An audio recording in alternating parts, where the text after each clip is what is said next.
morning. This morning I woke up with some things that are just really on my heart, and I'm going to try to get it out to you. And I hope you get a sense of what I feel like the Lord is saying.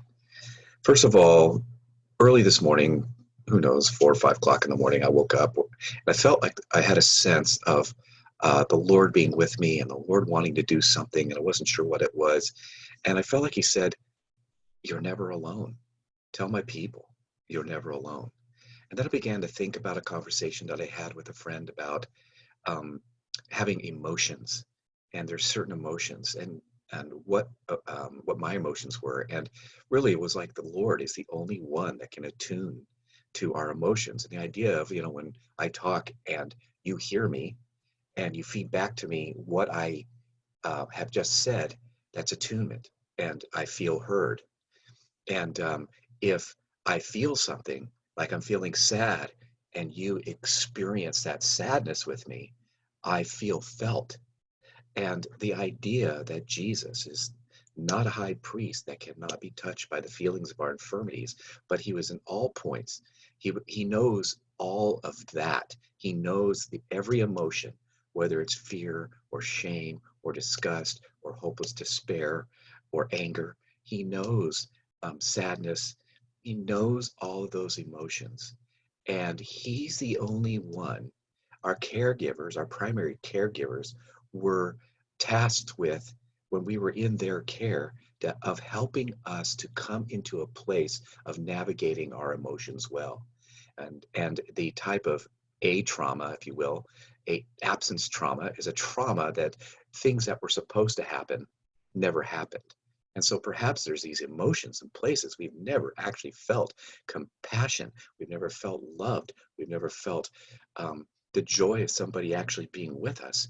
These are places where I feel like the Lord's saying, you're never alone. You're not alone in your emotion. You're not alone. And even to the point where Jesus said, I wasn't alone in the garden either. As we're coming up into Easter, you're not alone. Jesus is saying, this great despair, this great darkness, this great sense of hopeless despair, I felt that, and I feel it with you. And you can experience me feeling your feelings with you. And that is really what emotional health is. It's not enough to experience fear or even grief. It's not enough to experience grief and know I'm grieving. I hope a day comes where I won't feel this grief. I feel like the Lord, my heart for you today is that today He is with you. He's with you in your grief. Where is He with you in that emotion? Where is He in the fear? Fear of not having enough, fear of not being able to pay the bills. Where is He in that fear? He is with you. And my heart for you, and I believe Jesus' heart for the church, is during this time of hopeless despair, fear, anger, and grieving. Blessed are they that mourn, for they shall be comforted. Where is Jesus' comfort for you right now? He's with you.